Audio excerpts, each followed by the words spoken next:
आवाज आ रही है जी सबको? Good morning sir. Yes sir. Yes sir. Okay जी, क्लास स्टार्ट करते हैं फिर। लास्ट क्लास में मैंने आपको लिगेंड्स और उसकी क्लासिफिकेशन के बारे में बताया था, और आज बोला था कि हम क्या करेंगे, जो कोऑर्डिनेशन कंपाउंड की नेमिंग होती है उसको डिस्कस करेंगे। उससे पहले मैं आपसे रूल डिस्कस करता हूं कि कोऑर्डिनेशन कंपाउंड की नेमिंग हम कैसे करते हैं, उसके लिए हमें कौन कौन से रूल जो है वो फॉलो करने पड़ते हैं, है ना। तो आप यहाँ पर लिख सकते हो rules for IUPAC nomenclature of coordination compound। अगर आपको एग्जाम में क्वेश्चन आएगा तो यहाँ से पॉसिबिलिटी ज्यादा रहती है क्वेश्चन आने की, आपसे प्राइमरी वैलेंसी या सेकेंडरी वैलेंसी भी पूछ सकता है। तो सबसे पहला रूल क्या है इसमें? सबसे पहला रूल ये है कि किसी भी कॉम्प्लेक्स में दो पार्ट होते हैं, है ना। एक कैटायनिक पार्ट होता है और एक एनायनिक पार्ट होता है। जैसे फॉर एग्जांपल मैं अगर आपके सामने कॉम्प्लेक्स लिखता हूं K3FeCN6, ठीक है जी। जब मैं इसको एक्वा सॉल्यूशन में डालूंगा तो ये कुछ इस तरीके से एक्वा सॉल्यूशन में टूट जाएगा,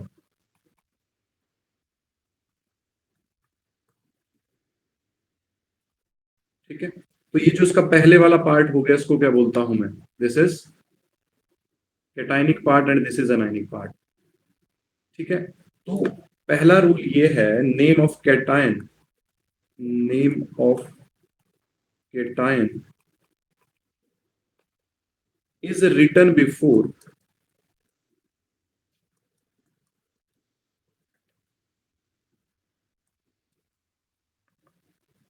anion, ठीक है जी। अब जैसे आपको ये दिया गया है तो इसमें सबसे पहले मैं इसकी नेमिंग करूंगा, इसको लिखूंगा सबसे पहले पोटाशियम। अब जैसे मान लिया ना कि कोई भी सॉल्ट है, जैसे NaCl है, तो उसमें भी आप क्या करते हो, पहले किसकी नेमिंग करते हो? पहले कैटायन की नेमिंग करते हो। आप इसको सोडियम क्लोराइड ही बोलते हैं ना कि क्लोराइड सोडियम। तो उसी तरीके से कोऑर्डिनेशन कॉम्प्लेक्स में भी है कि सबसे पहले मैं कैटायनिक पार्ट की नेमिंग करूंगा फॉलोड बाय एनायनिक पार्ट। क्या आपको ये बात क्लियर हुई? यस और नो? ओके। दूसरी बात क्या है, दूसरा रूल यहां पर क्या है कि अगर मेरे पास कोई एनायनिक लिगेंड है, अगर मेरे पास कोई एनायनिक लिगेंड है तो उसका नेम में जो लास्ट में ई आता है उसको ओ से एंड करूंगा, ठीक है। उसमें जो लास्ट में ई आता है उसको, उसकी जगह ई की जगह ओ लिखूंगा। जैसे फॉर एग्जांपल कि मेरे पास कोई भी एक्स नेगेटिव है। एक्स नेगेटिव क्या हो सकता है?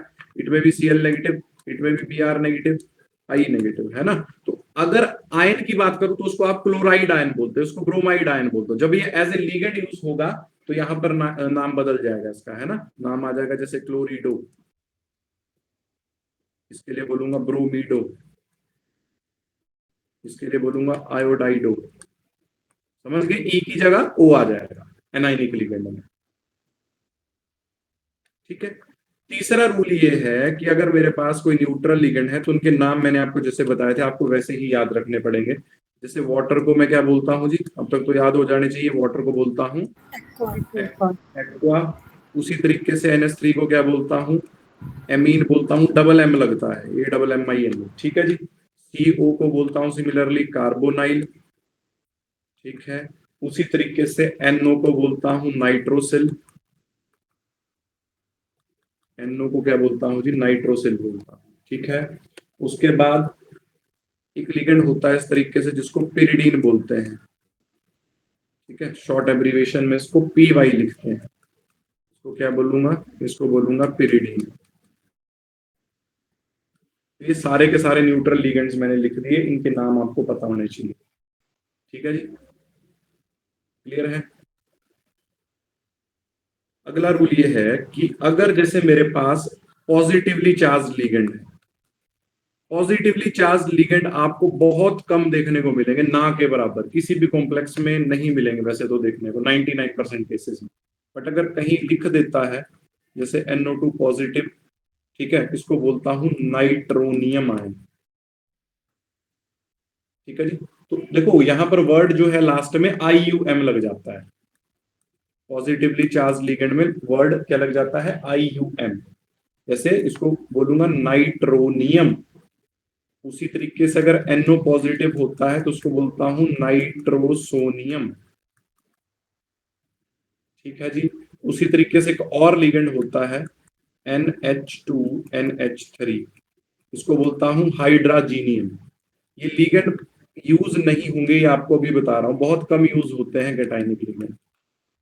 ठीक है, ज्यादा कॉम्प्लेक्सेस में, मोस्ट ऑफ द कॉम्प्लेक्सेस में आपको जो है वो कौन कौन से लिगेंड देखने को मिलेंगे जनरली, या तो न्यूट्रल या तो एनाइनिक। ये बात आपको क्लियर हो गई? Yes sir. ओके। अब नेक्स्ट रूल क्या है, ये ध्यान से समझना, ये इंपॉर्टेंट है। मान लिया कि मेरे पास कोई कॉम्प्लेक्स इस तरीके से लिखा हुआ है, COCl2En ट्वाइस। अब आपको इतना तो पता लग गया होगा कि इस कॉम्प्लेक्स में जो सेंट्रल मेटल एटम है उसके साथ दो तरह के लिगेंड जुड़े हैं। दिख रहे हैं सबको जी? एक तो जुड़ा है कौन सा, क्लोराइड, और दूसरा कौन सा जुड़ा है, इथाइलिन डायामीन। तो रूल ये है कि अगर किसी लिगेंड के नाम में डाया ट्राया आ रहा है तो अगर उसका नंबर एक से ज्यादा है तो मैं बार बार डाया ट्राया का यूज नहीं करूंगा। जैसे तो यूज किसका करूंगा, यूज करूंगा फिर उस लिगेंड के नेम का। अब देखो जैसे दो बार है ना, ये दो बार प्रेजेंट है, तो पहले तो मैंने लिख दिया डाइक्लोरिडो, क्योंकि अल्फाबेटिकल ऑर्डर मेरे को यहां पर फॉलो करना पड़ता है, मतलब सी कम्स फर्स्ट, तो इसलिए डाइक्लोरिडो लिख दिया। अब इसके केस में मैं डाई इथाइलिन डायामीन नहीं लिखूंगा, क्योंकि इसके नाम में वर्ड डाया आ रहा है। तो यहां पर मैं कौन सा नॉमेनक्लेचर यूज करता हूं, दो के लिए यूज करूंगा बिस, तीन के लिए यूज करूंगा ट्रिस। ये बात समझे आप? तो अब देखो ये दो बार प्रेजेंट है तो लिखूंगा बिस इथाइलिन डायामीन। ये बात समझे आप? यहां पर बिस क्यों लिखा गया, बिस इसलिए लिखा गया, डाया इसलिए नहीं लिखा गया क्योंकि लिगेंड के नेम में पहले से डाया आता है, इसलिए बिस ट्रिस वाला नॉमेनक्लेचर मेरे को यहां पर यूज करना पड़ा। आपको क्या ये बात क्लियर हुई या नहीं? सर अगर पहले डाई पहले यूज ना हुआ हो तो बेस लगाएंगे तब डाई लगा सकते हैं। अगर लिगेंड, अब मान लिया कि जैसे इस तरीके से है, देखो एक और एग्जांपल है, कोई मेटल है उसके साथ 3 ऑक्सालेट है।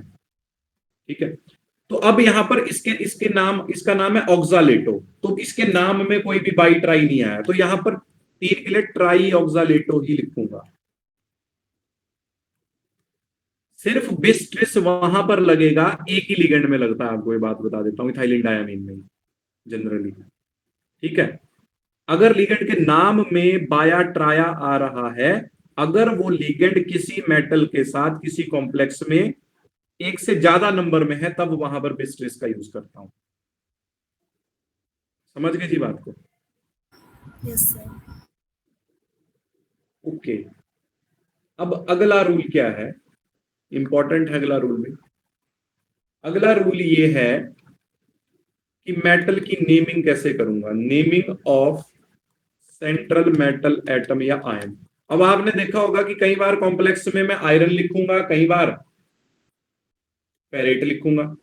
तो सेंट्रल मेटल एटम के लिए मैंने ऐसे लिस्ट बना दी कि जैसे आयरन हो सकता है, कोबाल्ट हो सकता है, निकल हो सकता है, पैलेडियम हो सकता है, प्लेटिनम हो सकता है, कॉपर हो सकता है, सिल्वर हो सकता है, गोल्ड हो सकता है, जिंक हो सकता है। अब कब इनके नाम कैसे लूंगा वो आपको बताता हूं। ध्यान रखना कि जब कोऑर्डिनेशन स्फीयर के ऊपर या तो पॉजिटिव चार्ज हो या कोऑर्डिनेशन स्फीयर के ऊपर कोई भी चार्ज ना हो, दूसरा केस है या कोऑर्डिनेशन स्फीयर के ऊपर नेगेटिव चार्ज हो, मतलब कॉम्प्लेक्स कैसा हो, एनाइनिक कॉम्प्लेक्स हो।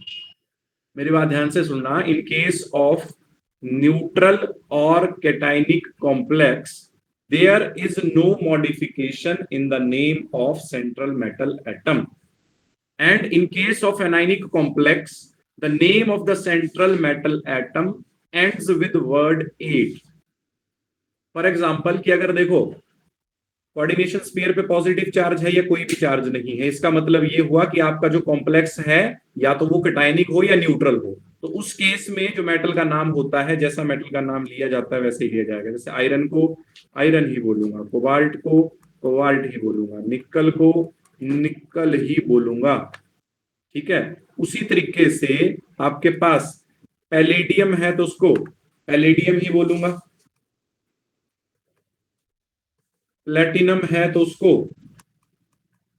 प्लेटिनम ही बोलूंगा, कॉपर है उसको कॉपर ही बोलूंगा, सिल्वर को सिल्वर, गोल्ड को गोल्ड और जिंक को जिंक। क्या आपको इतनी बात क्लियर हुई? अब अगर एनाइनिक है तो नाम बदल जाएंगे, तो आयरन को बोलूंगा फेरेट, गोल्ड को इसको कोबाल्ट को बोलूंगा कोबाल्टेट, निकल को बोलूंगा निकलेट, पैलेडियम को बोलूंगा पैलेडेट, ठीक है जी। प्लेटिनम को बोलूंगा प्लेटिनेट, कॉपर को बोलूंगा क्यूपरेट,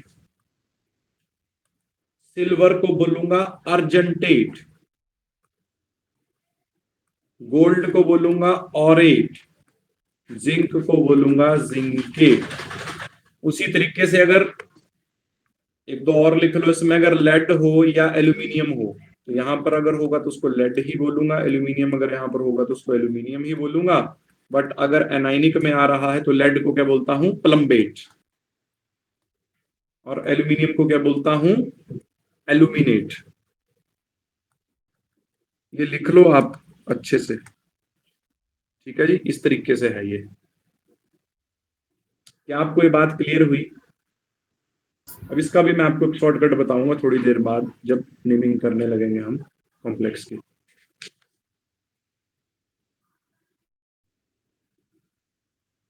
लिख लिया जी सबने ये? Yes sir. यहां तक कोई डाउट? No sir. कोई डाउट नहीं यहां तक किसी को भी? ओके जी, लास्ट पॉइंट है,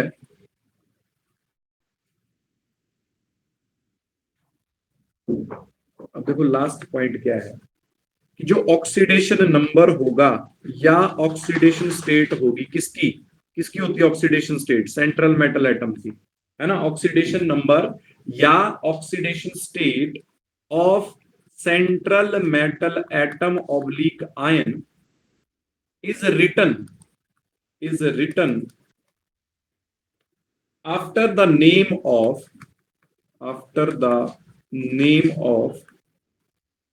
central metal atom in Roman, ऐसे ब्रैकेट में लिखी जाती है, ठीक है जी। रोमन में ऐसे इस तरीके से ब्रैकेट में, अगर 1 होगा तो ऐसे लिखूंगा, 2 होगा तो इस तरीके से लिखूंगा, मेटल की ऑक्सीडेशन स्टेट। क्लियर है? तो इतने ही रूल हैं, एक बार इन रूल्स को देख लो, फिर मैं आपको 20-30 एग्जांपल करवाऊंगा इनके। अभी क्लियर है जी सबको रूल ये?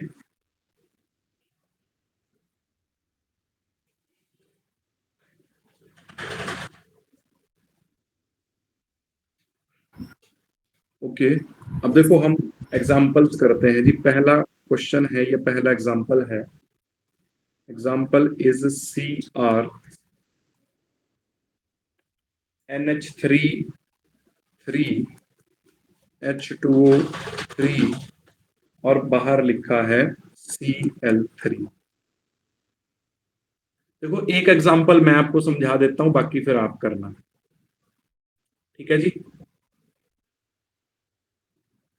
अब देखो इस कॉम्प्लेक्स में सबसे पहले हम लिगेंड की नेमिंग करेंगे। तो इस कॉम्प्लेक्स में जब मैंने स्क्वायर ब्रैकेट में देखा, कोऑर्डिनेशन स्फीयर में मैंने देखा, तो मुझे 2 तरह के लिगेंड नजर आए। एक को बोलता हूं मैं एमीन और एक को बोलता हूं मैं एक्वा। अल्फाबेटिकली देखो ए और ए से टाई हुआ, यहां पर क्यू है दूसरा अल्फाबेट, यहां पर एम है, एम कम्स फर्स्ट, है ना। तो लिखूंगा जी ट्राया एमीन, लिख दिया। उसके बाद ट्राया एक्वा, अब देखो, अब बताओ क्रोमियम आएगा कि क्रोमेट आएगा? क्रोमियम आएगा कि क्रोमेट आएगा यहाँ पे? क्रोमेट।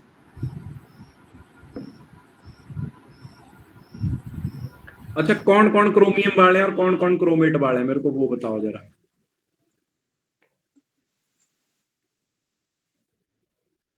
प्लीज जल्दी से सर बताओ। क्रोमियम आएगा सर। ठीक है जी, क्रोमियम सर, क्रोमियम आएगा। क्रोमियम। क्रोमियम आएगा, ओके। मतलब सारे अब क्रोमियम वाले हो गए ना, ऐसा ही है। देखो, सिंपल सी बात याद रखना, अगर चार्ज डिस्प्ले करके दे रहा है पहले से, तब तो रूल आपके सामने लिखा है कि पॉजिटिव चार्ज होगा या कोई भी चार्ज नहीं होगा तो मेटल का नाम जैसा लिया जाता है वैसा ही लिया जाएगा। अगर एनाइनिक है तो मेटल का नाम बदल जाता है। अब देखो यहां पर, अगर कोऑर्डिनेशन स्फीयर से पहले कुछ लिखा हो तो जनरली मेटल के नेम के साथ 8 आता है, और अगर कोऑर्डिनेशन स्फीयर के बाद में काउंटर आयन हो तो मेटल का नाम जैसा लिया जाता है वैसा ही दिया जाएगा। तो यहां पर देखो, पहले कुछ नहीं था, बाद में कुछ था, है ना? मतलब जो आयोनाइजेशन स्फीयर है वो कोऑर्डिनेशन स्फीयर के बाद में है, तो मेटल का नाम जैसा लिया जाता है वैसा ही लिया जाएगा, क्रोमियम।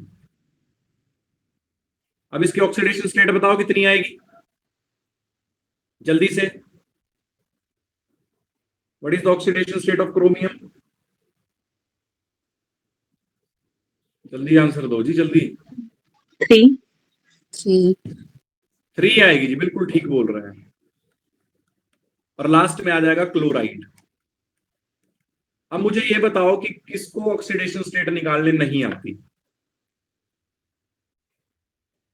सारों ने निकाल ली 3। सर एक डाउट था, जैसे आपने बोला ना कि वे जैसे दो बार डाइअमीन इस तरह से, तो इसमें ट्राई के साथ ट्रिस 20 और ट्रिस इस तरह से नहीं आएगा फिर? नहीं जी, नहीं नहीं, वो लिगेंड के नाम में आना चाहिए ना। इसका नाम तो अमीन है, इसमें डाया ट्राया कहाँ है? इसका नाम एक्वस में बाया डाया ट्राया कहाँ है? वो सिर्फ इथाइलिन डायामीन में ही आएगा, बाकी जगह नहीं आएगा कहीं पे भी। बाकी जगह कंफ्यूजन क्रिएट मत करो, वो लिगेंड के नाम में आना चाहिए। यहां पर लिगेंड का नाम एमीनेस में बाया डाया ट्राया कहीं पे भी नहीं आ रहा है। ठीक है सर। ओके जी, कोई और डाउट किसी को? कोई डाउट नहीं है जी, ओके। अब अगली नेमिंग आप करेंगे, K2ZnOH4। अब देखो, मैं आपसे एक क्वेश्चन पूछा करूंगा, यहां पर ये बता दो जिंक आएगा कि जिंकेट आएगा, जल्दी से। जिंक या जिंकेट? जिंकेट। बहुत बढ़िया जी, ठीक है, आप कर दो नाम जल्दी से।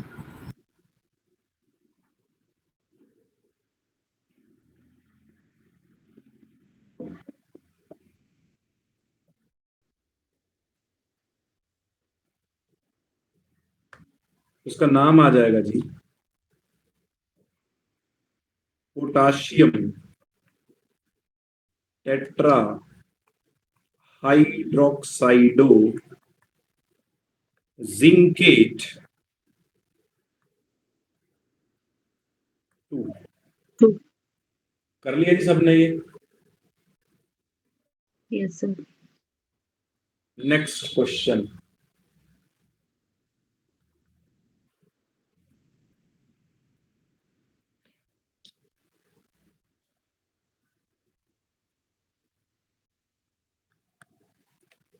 बताओ जिसका नाम। मैं हेल्प नहीं करूंगा, आप अपने आप करेंगे।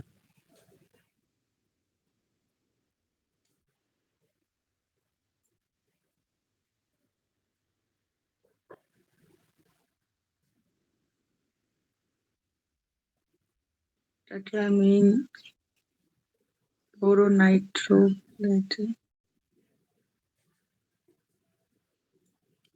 कितनी तरह के लिगेंड है इसमें? 3 तरह के लिगेंड है। अल्फाबेटिकली ए कम्स फर्स्ट, फिर सी आएगा, फिर एन आएगा, है ना?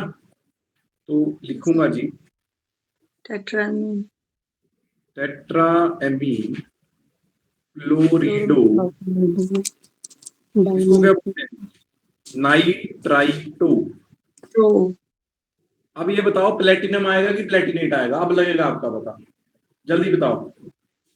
प्लेटिनियम प्लेटिनम ही आएगा, प्लेटिनेट नहीं आएगा भाई, क्योंकि देख लो ये पढ़ो इसमें क्या लिखा है मैंने कि अगर कोऑर्डिनेशन स्फीयर के ऊपर कोई भी चार्ज नहीं है तो मेटल का नाम जैसा लिया जाता है वैसा ही लिया जाएगा। तो यहाँ पर प्लेटिनम को प्लेटिनम ही बोलूंगा। दिख रहा है सबको? बाहर कुछ नहीं लगा है ब्रैकेट के, देख लो जरा ध्यान से।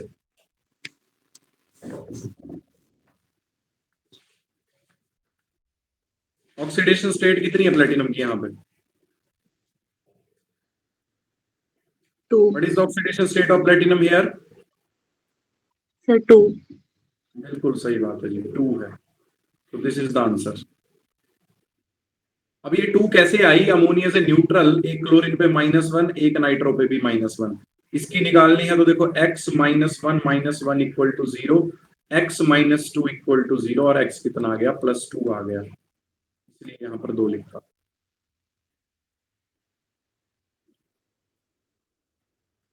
एक और क्वेश्चन करना, मैं हेल्प नहीं करूंगा, मेरे को आपसे आंसर चाहिए, ठीक है जी?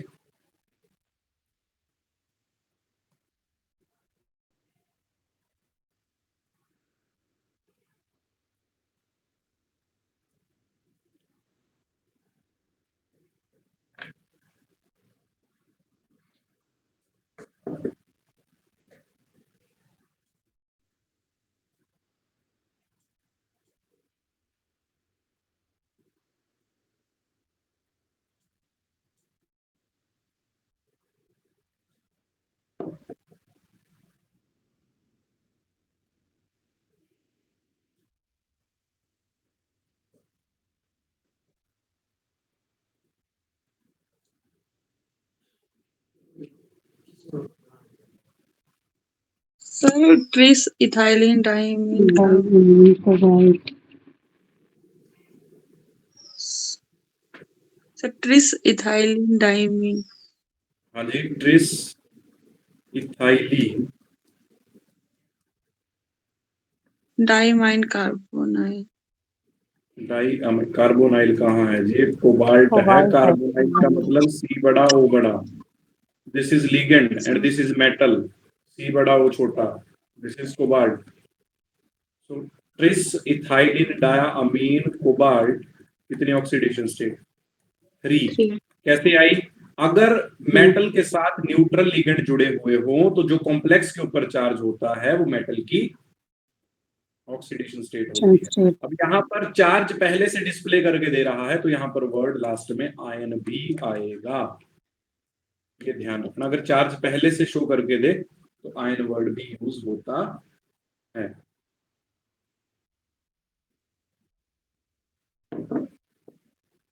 एक और करना,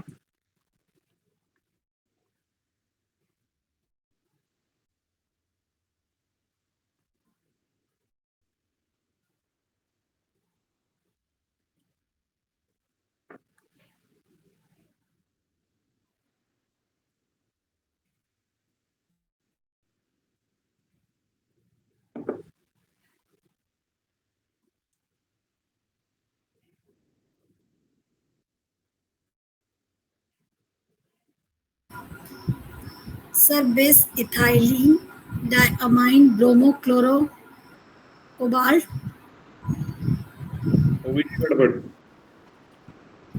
अल्फाबेटिकल ऑर्डर। पहले आएगा ब्रोमो, हाँ, ब्रोमो एक अब ब्रोमो देखो एक बात सुनो, ये जो बाई डाई ट्राई होते हैं ये अल्फाबेटिकल ऑर्डर का पार्ट नहीं होते। अल्फाबेटिकल ऑर्डर का पार्ट लिगेंड का नाम होता है, तो इसका नाम ई से स्टार्ट होता है, इसका नाम सी से स्टार्ट होता है, इसका नाम बी से स्टार्ट होता है जी। तो पहले लिखूंगा क्लोरिडो, फिर लिखूंगा बिस ethylene diamine cobalt cobalt 3 ion. क्या सबको पता लगा कि इसमें ऑक्सीडेशन स्टेट 3 कैसे आई? यस और नो? No sir. ओके, मैं बताता हूं। अब देखो यहां पर मुझे कोबाल्ट की ऑक्सीडेशन स्टेट निकालनी है, ठीक है जी। तो जिसकी ऑक्सीडेशन स्टेट निकालनी होती है उसको एक्स मान लेते हैं। अब यहाँ पर इथाइलिन डायमीन न्यूट्रल लिगेंड है, इसके ऊपर कोई चार्ज नहीं होता है। एक क्लोरीन पे -1, दूसरी क्लोरीन पे भी -1, तो -1 will be equal to complex के ऊपर कितना चार्ज है, +1। ठीक है जी। तो ये बन जाएगा x - 2 equal to +1, x equal to +1 + 2। कितना बन जाएगा, यहाँ से +3 बन जाएगा, इसलिए यहाँ पर 3 लिखा है।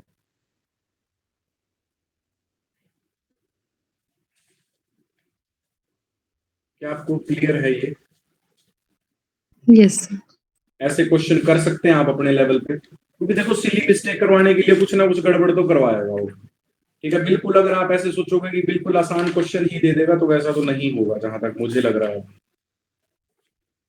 ठीक है, तो अगर वो लेवल एनहांस करता है तो क्वेश्चन थोड़ा सा ट्रिकी हो सकता है गलती करवाने के लिए। जैसे मैं आपको 1-2 क्वेश्चन और देता हूं करने के लिए, आप करें।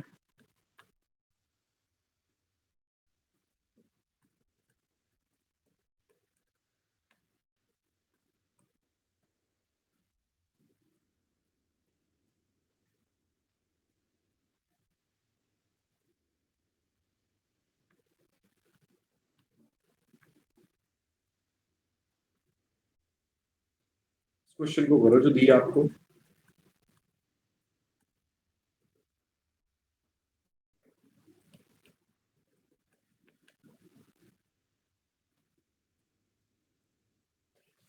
अब मेरे को ये बताओ कि इसमें कोबाल्ट आएगा कि कोबाल्टेट आएगा, बस मैं इतनी सी बात पूछूंगा आपसे। कोबाल्ट और कोबाल्टेट, जल्दी से आंसर आना चाहिए। कोबाल्टेट। कोबाल्ट है। कोबाल्टेट वाला कौन है पहले बताओ, वैसे पता नहीं लग रहा है इधर कौन कोबाल्टेट बोल रहा है। कोबाल्टेट कैसे आएगा जी, इतनी सर देर से मैं। कोबाल्ट आएगा सर, क्योंकि उसमें है ही नहीं ना, चार्ज नहीं है। हाँ, और यहाँ पर बताओ क्रोमियम आएगा कि क्रोमेट आएगा? क्रोमेट। क्रोमेट। क्रोमेट, बिल्कुल क्रोमेट। ठीक। अरे मैंने आपको इतनी सिंपल बात बताई, आप देख लेना, इससे बेटर ट्रिक आपको कोई नहीं बता पाएगा। अगर कोऑर्डिनेशन स्फीयर से पहले कुछ लिखा है तो मेटल का नाम हमेशा 8 से एंड होगा। इधर क्रोमेट इसलिए बोला गया क्योंकि देखो पहले लिखा है ना कुछ कोऑर्डिनेशन स्फीयर से। अब यहां पर कोऑर्डिनेशन स्फीयर के बाद में कुछ लिखा है, बाद में जो मर्जी लिखते रहो, मेटल का नाम फिर कोबाल्ट ही आएगा।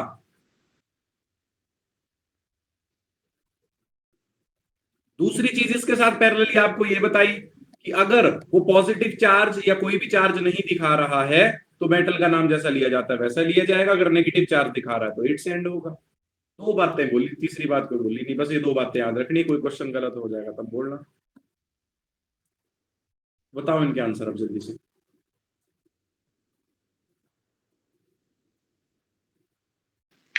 Sir pentaammine, carbonato, cobalt 3, chloride. बिल्कुल ठीक है जी बात। Answer is pentaammine, carbonato, cobalt 3, chloride. तो सिमिलर बेस का भी बताओ जी नाम, शाबाश।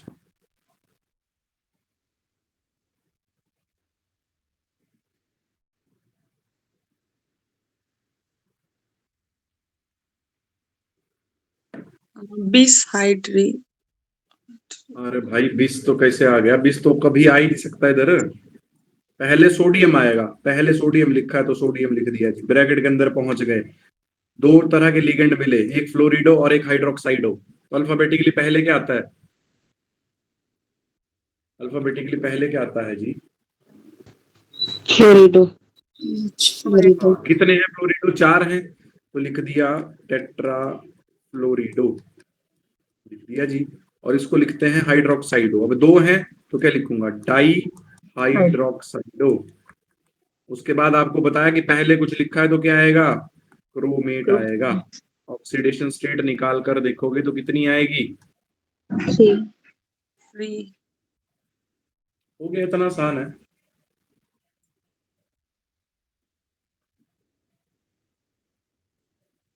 और करना। इसकी असाइनमेंट भेजनी पड़ेगी मेरे को आपको अभी, आज के आज ही। निकल H2O twice NH3 4 SO4। अब मेरे को पहले ही आंसर दो, निकल आएगा निकलेट आएगा, जल्दी से। सर निकल आएगा। बिल्कुल ठीक बात। अब बता दो नाम तो। देखो ज्यादा से ज्यादा गलती यहीं पर ही होती है जो मैं आपसे पहला क्वेश्चन पूछ रहा हूं। Yes sir. बिस एक्वा।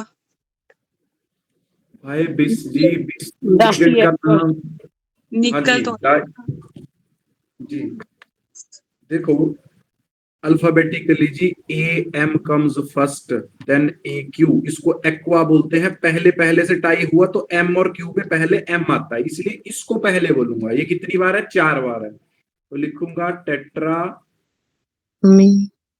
ठीक है जी। Tetrammine di aqua.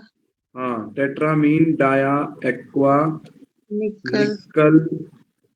कितनी ऑक्सीडेशन स्टेट है निकल की बताओ जी? ये तो न्यूट्रल है, तो वो आ जाएगी सल्फेट। 2 कैसे आई ये बताऊं? देखो जी, इसकी निकालनी है। देखो ये न्यूट्रल है, ये न्यूट्रल है, सल्फेट के ऊपर -2 होता है, तो x - 2 = 0। x कितना आया? +2 आया, इसलिए यहां पर 2 लिखा है।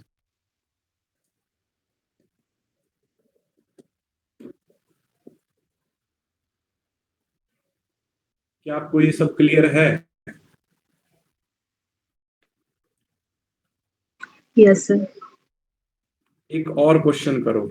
देखो बिस ट्रिस का थॉट तब लाया करो अगर इथाइलिन डायामीन दिखे, otherwise bi, tri, tetra, penta, hexa, यही वर्ड यूज होंगे।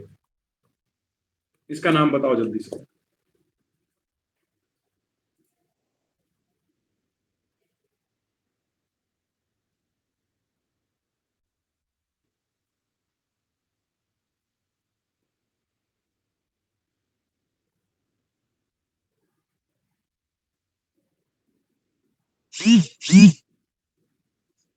Sir hexa aqua manganese.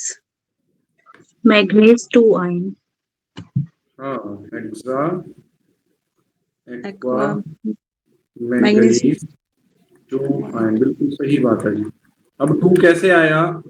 अगर मेटल के साथ न्यूट्रल लिगेंड जुड़ा हुआ हो तो जो कॉम्प्लेक्स के ऊपर चार्ज होता है वो मेटल की ऑक्सीडेशन स्टेट होती है। तो देख लो जी, जो आज मैंने कराया, अब मैं नेमिंग नहीं करवाऊंगा, सिर्फ जो असाइनमेंट दूंगा वो आप सॉल्व करना। उससे रिलेटेड आपके जो भी डाउट होंगे वो मैं आपको बता दूंगा। फिर कल मैं इसमें आपको नेक्स्ट टॉपिक बताऊंगा जी। ठीक है, तो कम से कम जो क्वेश्चंस भेजूंगा उनकी प्रैक्टिस अच्छे से करो। कोई डाउट है किसी को जी तो पूछ सकते हैं आप।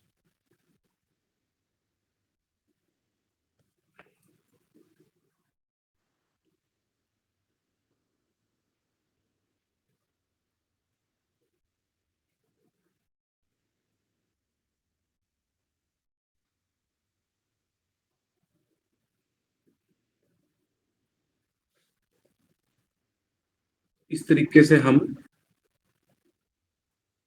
इन कंपाउंड्स की नेमिंग करते हैं जो मैंने आपको बताया। ठीक है, इसकी असाइनमेंट आपके साथ अभी शेयर कर दूंगा आज, तो उसको सॉल्व करें, ट्राई करने का। ठीक है जी, दैट्स ऑल फॉर टुडे।